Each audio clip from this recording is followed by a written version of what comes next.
All right, what's going on? Welcome to Racing Radio, episode 4. I'm here. No Justin today; he couldn't make it.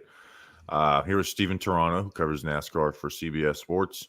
Steve, what's going on, man? It's good seeing you. We caught up in Daytona. We were just talking for like 6 minutes before this, so we're not Yeah. just saying hi for the first time. But we caught up in Daytona. Man, it's been like a kind of a perfect start to the season. Besides them not finishing under green for the Daytona 500. Yeah, it really has. I think anytime the Daytona 500 gets rained out, you always worry about, oh man, what's the ripple effect of this going to be in terms of, not attracting new fans and just having people who were going to watch the Daytona 500 anyway, watch it on a rain delayed Monday. But I mean, between the race itself, I was there. It did not feel like a race that had been postponed to a Monday. And then being in Atlanta as well and seeing the third closest finish in NASCAR history, and then the reaction to it from not just people in racing but people outside of racing as well. It's been a really nice start to the year, and I think that there's a lot of intrigue and a lot to talk about as we start on this little two-race West Coast swing here. And by the way, I'm glad that we get to do a show together after JetBlue screwed up what we were going to do last year for the 500. I was looking forward to that. So I know. We uh, had this whole like show planned around Daytona last year for Talking Giants. Like, hell, yeah, we're gonna do interviews. We're gonna have Steven Toronto on. We're gonna do it on site, and then JetBlue totally screwed us, which did lead to like a great Talking Giants like episode title and intro of the sorry about this, JetBlue sucks. The longest intro we ever had for a show. I just did the 2 minutes of Ben Stiller and Meet the Parents of you get to and then grab this exactly Ben. 1 year later, Wandale Robinson gets screwed over by to the day gets Did screwed over by JetBlue the as we're in exact same Daytona and day. talking about in the fan zone. Yeah, the exact same day. So ended up making for a nice little meme or whatever.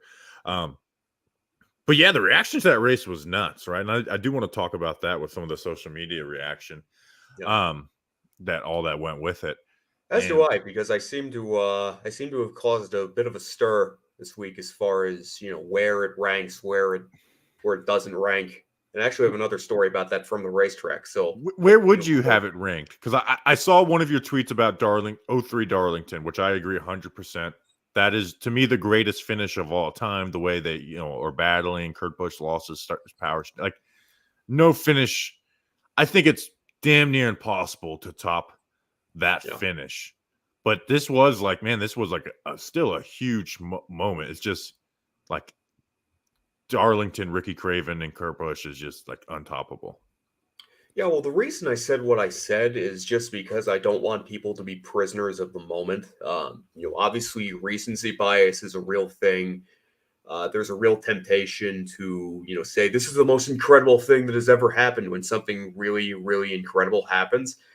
But I just kind of wanted to say, yeah, this is probably top 10 all time. I think as of right now, it lacks some of the context of finishes like, let's say, Ricky Craven, Kurt Busch at Darlington in '03, where there's multiple variables that go into that. Kurt Busch has no power steering.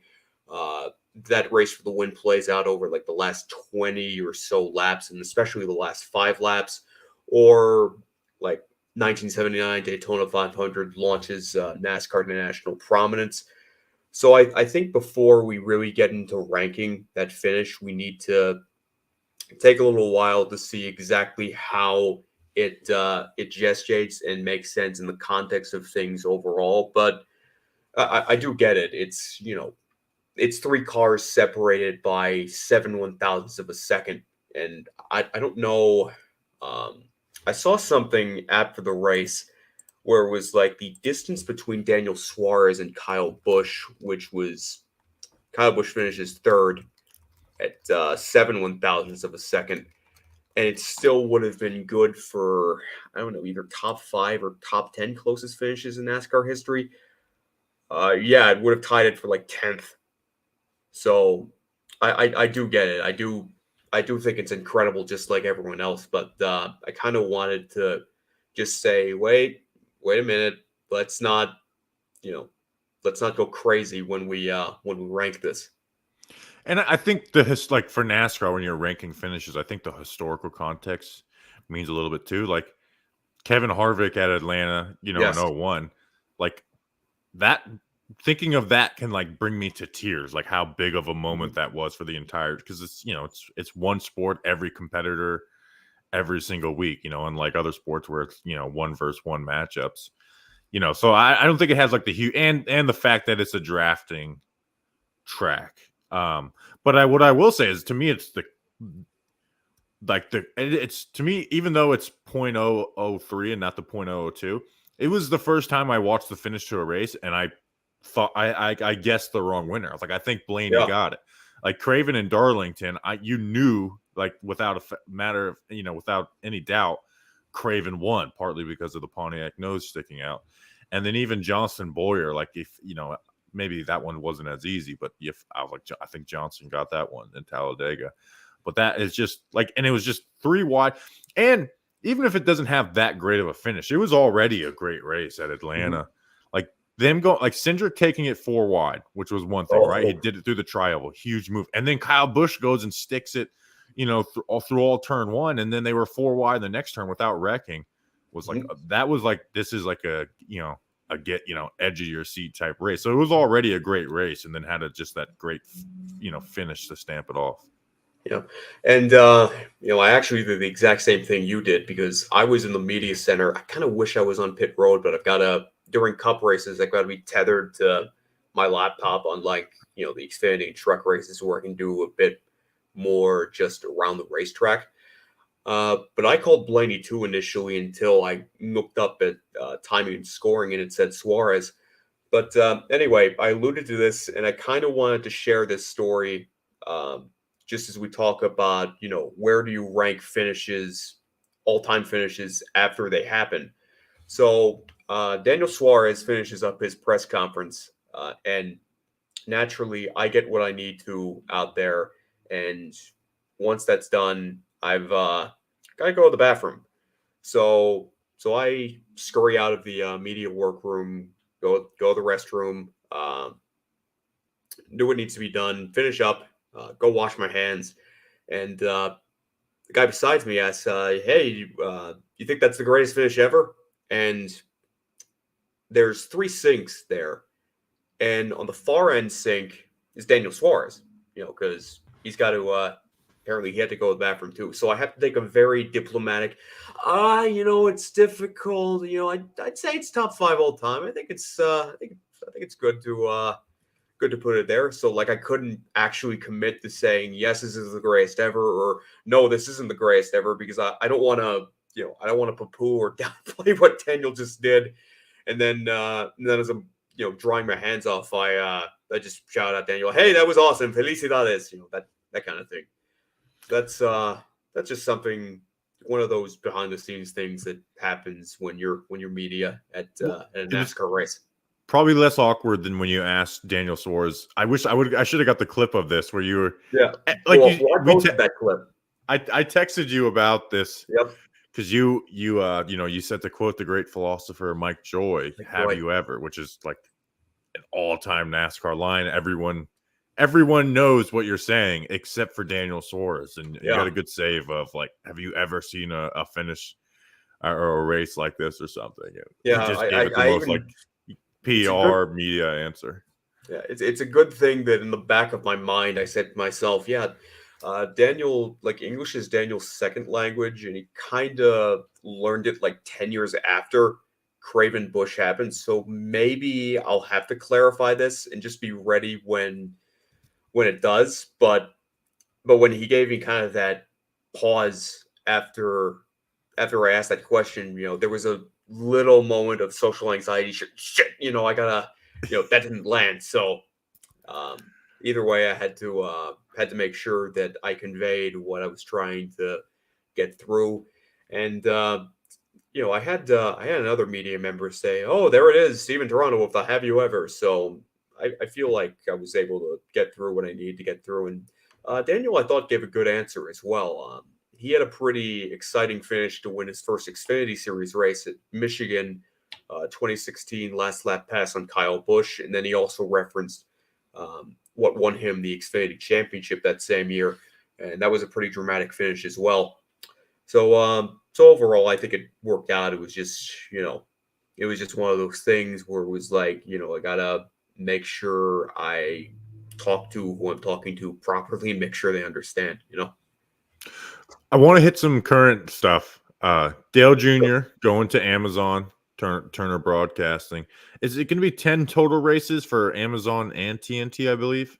Split between them, yes. Yeah. So 5 on Prime, 5 on TNT.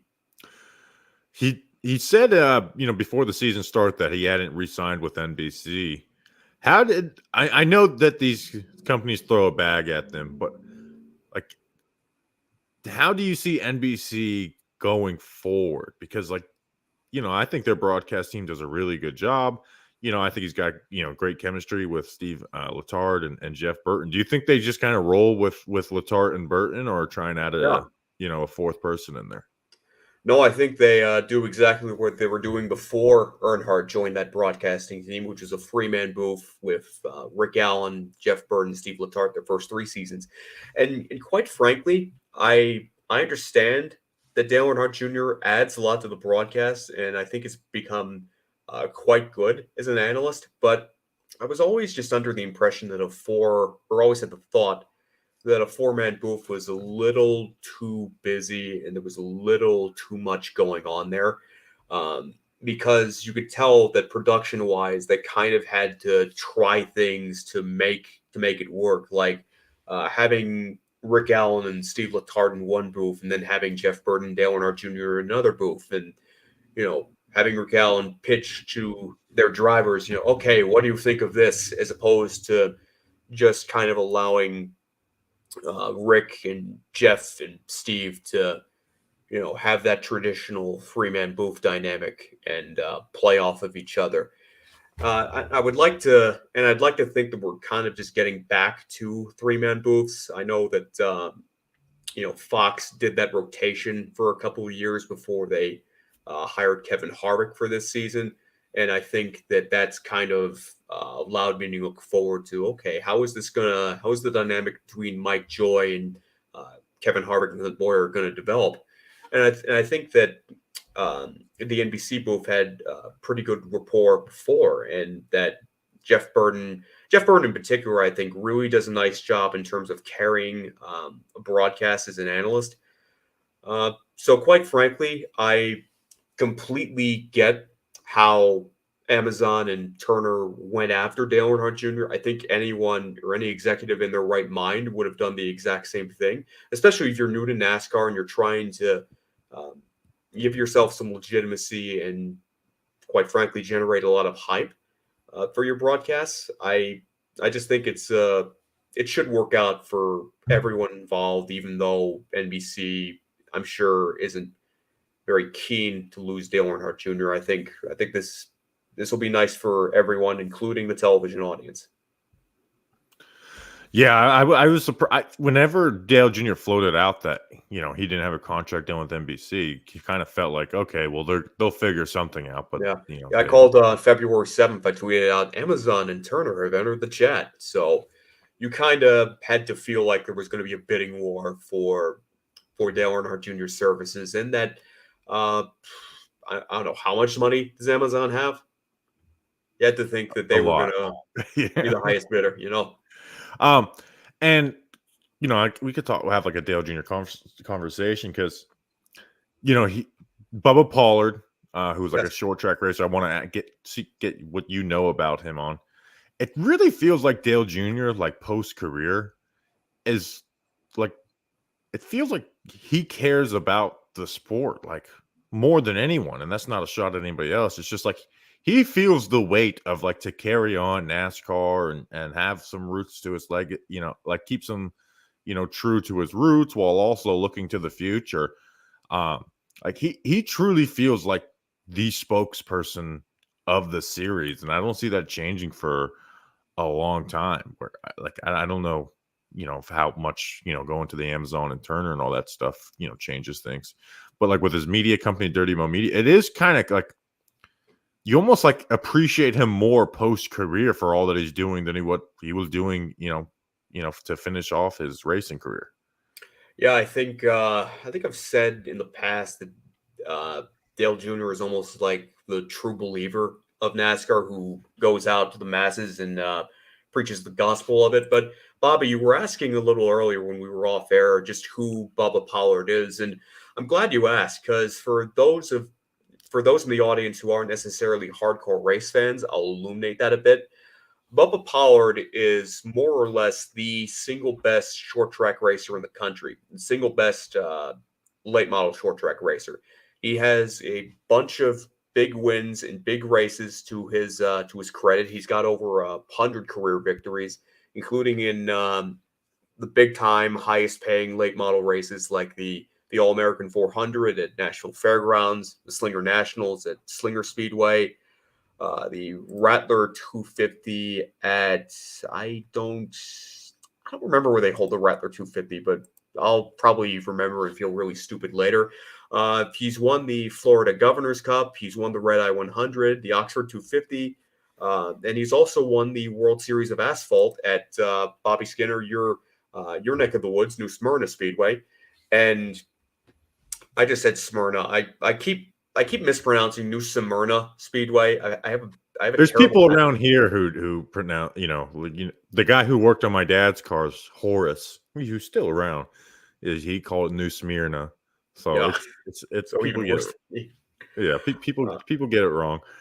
Yeah, so so, he's basically, this is. And I didn't mean to cut you off, Bobby, but really, this is something that people have wanted to see for a long time. And a couple of years ago, Bubba actually got the opportunity to race in SRX at Five Flag Speedway in Pensacola, and he finished second in that race, which was televised nationally on CBS. So, and I think this goes back to what you were talking about Dale Earnhardt Jr.'s impact on the sport as a whole. I think in terms of short track racing, he's done a great job, and the other NASCAR figures who have invested into like the Cars Tour as well, just in creating a better platform and a bigger platform for drivers from the more traditional late model background who are very accomplished racers but don't necessarily have the financial backing to make their way into NASCAR's national tours to get noticed and to also get an Xfinity ride with Junior Motorsports. So I'll give you another name, Carson Quaffle, who's a big up and comer in the late model ranks. He'll be making his debut in the Xfinity Series in Atlanta, not Atlanta, Martinsville in a JRM car.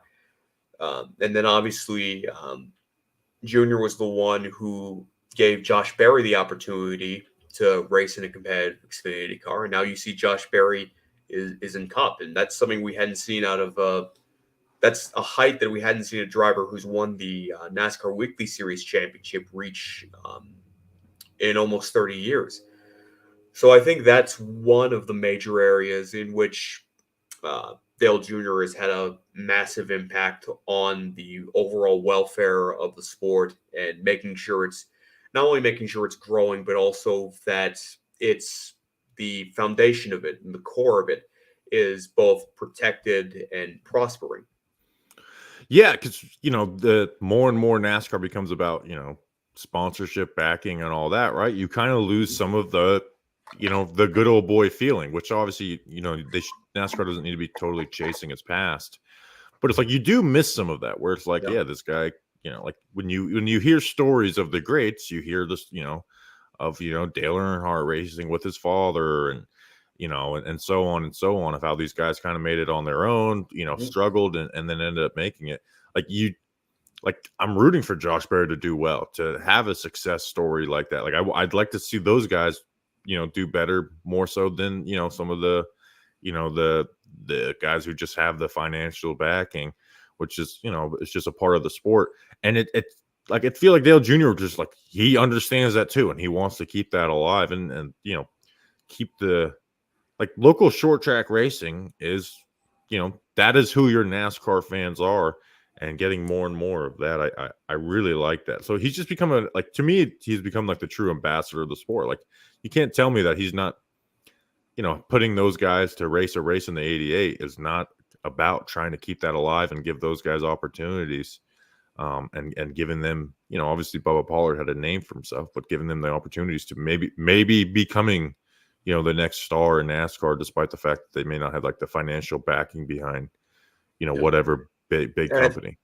I think of the track that Richmond is, worn out surface. You absolutely have to take care of your tires there.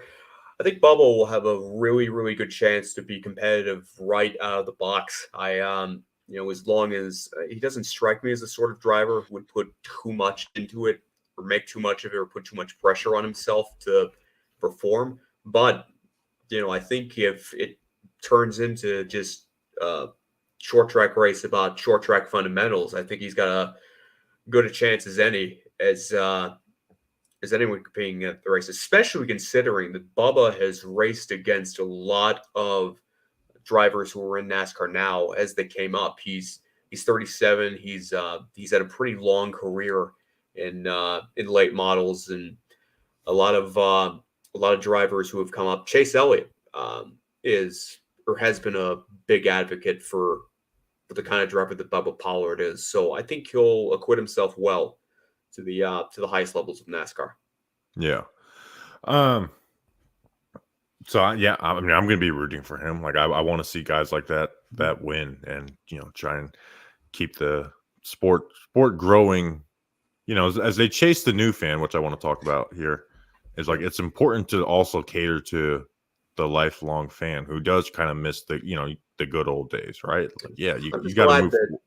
Sorry, I'm just glad that we've reached a point now where you would always hear older race fans going, "Oh, you can't make it on you can't make it on talent anymore. It's all these damn rich kids coming in and taking all the rides." I'm just glad that we've got examples like a Josh Berry, like a Ross Chastain, like a Bubba Pollard if this turns into something more, or Doug Colby a couple of years ago won the SRX race at Stafford and then got the opportunity to get in a good truck ride at Bristol and I think finished 12th of it. So it's there's always going to be pay drivers. There's always going to be guys who have the means to buy their way in, and some of them are quite good as well. Let's not completely dismiss and knock those guys, but I think it's a positive sign for the sport's growth that you're seeing more and more merit-based hires, especially at bigger teams who have the means to say, you know what, worst comes to worst, we'll open up our pocketbooks and put a guy like, let's say, what SHR did with Barry, with Ryan Preece, and with Noah Gregson. We'll give him a shot. Yeah, and you mentioned Ross Chastain, like he's one of the one of the sport's biggest stars, and he's performed really well. But it's not like he's winning, success. He's won 4 total races in his career, and yet he is still one of the biggest stars. And I think part of that is the relatability and obviously the wall ride at the Hail Melon at Martinsville, helps in all that. But hey, I think part of the reason why he's someone willing to do that is because of his background and how he came up in the instead of clean cut all the way through. How much have you seen of this like NASCAR all out blitz for this IC Vert Twitter page? And what do you think about that? I'll confess that I'm not super familiar with IC Vert. I know a couple of NASCAR YouTubers pretty well. Darren Gillum, Daniel Baldwin, Jared Lundberg, those guys. But I guess the extent to which I saw it was IC Vert reacting to the finish, and then next thing you know, there's really hardcore press to get him, further interested in NASCAR and give him the opportunity to come to a race. I don't know exactly who at NASCAR is or would be spearheading that. It might be someone at their digital department. I think part of it is natural, right? Like he went viral. Carson Hocevar, followed him and reached out and said, hey, I asked and we can get you to a race. I actually like it, right? Now, I wish he wasn't an Eagles fan because that would make it. Well, I've been having. I posted the picture of Daniel Jones pointing the gun in one of the threads saying, around here we don't take kindly to Eagles fans. Yeah. So it's just I'm just got to make sure that that they know what's up, or at least I'll be. I mean, we can. I But completely lost where I was going with that. it seems genuine though, where it's like, Yeah. hey, he made a NASCAR tweet, it went off, and he's like, actually, like, hey, like, it might actually help, right? And I've been a part of, like, he's doing a better job than what we did at John Boy Media, and where they had us come to a couple races and promote it. Like, he's doing more than that, despite the fact that he's got 20,000 followers compared to the whatever that John Boy Media has, because it is genuine and he's having fun with it. And I don't know how long it lasts, but I do think they've gained a new fan in him. And like I always wonder about how like stuff like this works, like how many people are actually becoming fans of it. But I feel like even a little bit is worth it. Where I'm excited to see it. The more I follow NASCAR as die hard again, the more I'm also starting to get to a little annoyed with NASCAR Twitter, where it's like, well, why? How come I've been a fan for 10 years? How come it's like, well, yeah. Now, do you expect NASCAR to just start randomly handing out VIP passes and stuff? There's obviously someone who can help grow the sport is going to get special treatment, and it's very funny to. So I've already been starting to get annoyed by NASCAR Twitter, which means I'm fully back in the sport. Yeah, I'll put it to you like this: I have inundated myself with the NASCAR sections of the internet, even pre-Twitter, web forums, Web 1.0 for, I guess you would say, over 15 years now. The same things that fans complained about 15 years ago are the same things that they're complaining about now. And did you see my my threads on Twitter recapping the old internet comments from the NASCAR yes. when Dale Earnhardt spun out Terry Labonte at Bristol in '99, and Dale Jr. went below the yellow line to win at Talladega in '03. You know, time doesn't repeat itself, but it rhymes. Or what was it? No, history doesn't repeat itself, but it rhymes. Time is a flat circle. Those sort of things. Fans are, there's always been a certain level of gatekeeping, I feel like, with NASCAR fans as it pertains to casual or new fans, especially when they felt more alienated by some things that NASCAR did in the 2000s. But I think that NASCAR has kind of learned from those experiences where, it's probably not good for us long term if we tell fans in Darlington or North Wilkesboro or Rockingham to take a hike because we're trying to attract new fans and get into new markets. I think they've struck a very, very nice balance between taking care of the core traditional fan and showing newer fans what's great about NASCAR and why NASCAR is such a exciting and also enjoyable and distinctly American sport. And really, to me, it's almost generated a standpoint of, yeah, if you want to complain about NASCAR doing this and that, which is new. You want to say it's terrible that they're going to Chicago and doing a street course race, or going to the LA Coliseum. It's like, why don't they just do the Clash in Daytona again? It's like, yeah. Selfishly, I would like it to be in Daytona since I'm an hour away. Well, I get it from that standpoint, but I was making the argument after the Clash that if you're trying to use the Clash as a means of promoting promoting NASCAR and promoting specifically the Daytona 500 to a new audience, it doesn't make a hell of a lot of sense to do it in a place where everyone there and everyone watching on television is just going to watch the Daytona 500 anyway. But really, it's, for me, it's like, yeah, look, we revived North Wilkesboro. We brought North Wilkesboro back from the dead, and North Wilkesboro is a part of the schedule again. I think NASCAR Another Dale Jr. led project, by the way. What's that? I said another Dale Jr. led project, by the way. Yes, him and Marcus Smith really did a lot of the heavy lifting there. But it's like, yeah, I think honestly, I think NASCAR has a lot of leeway now to try and do new things and grow the sport in certain ways, and also bring it directly to the masses and bring it directly to people who, quite frankly, may not have considered NASCAR in the past. Yeah. All right, Steven. You used to show the Twitter handle, but what can let me put it in the comments. What is your I'll put it in the comments. What is your Twitter handle so people go follow you? I read your articles for CBS all the time, so people should definitely give you a follow. And you're a Giants fan too, which I think the Yeah. majority of this audience is. Yes, I'm a big time Talking Giants reply guy.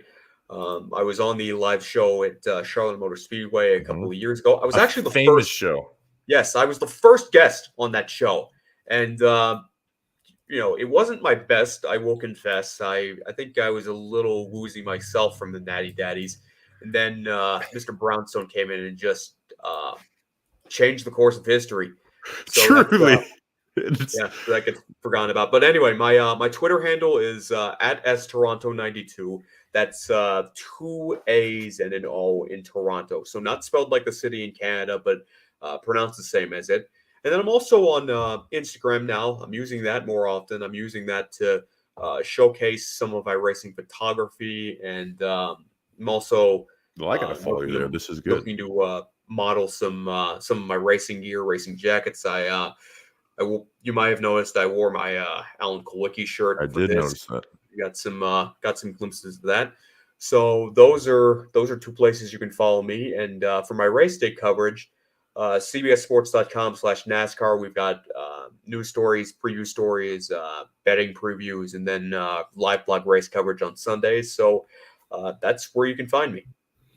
It is the Charlotte live show is one of my, like, if I think about Talking Giants, 20 years from now, I'm going to think about the Charlotte live show where it's like, hey, do you guys want to do a New York Giants live get together in Charlotte, North Carolina? Because we have a lot of diehard fans in Charlotte and we want to go watch the NASCAR. It's like, sure, why not?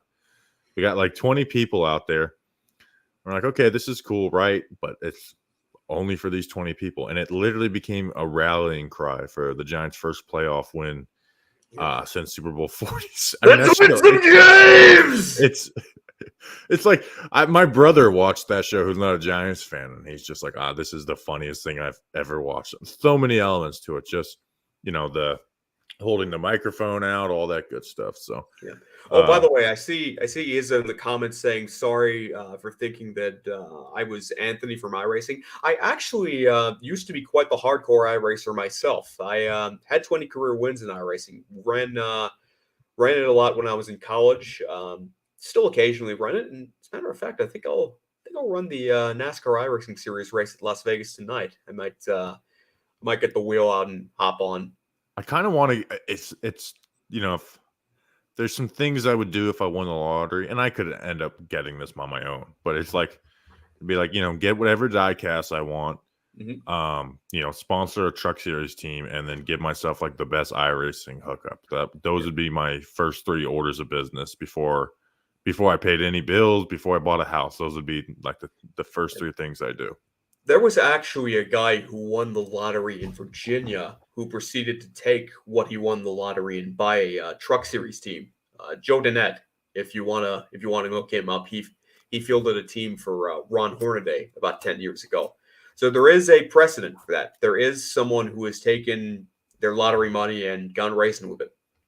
I am going to do it. I hope there's like some slap shoes like YouTube video on. Somebody's had to do a YouTube video on that, because I'm going to watch that tonight.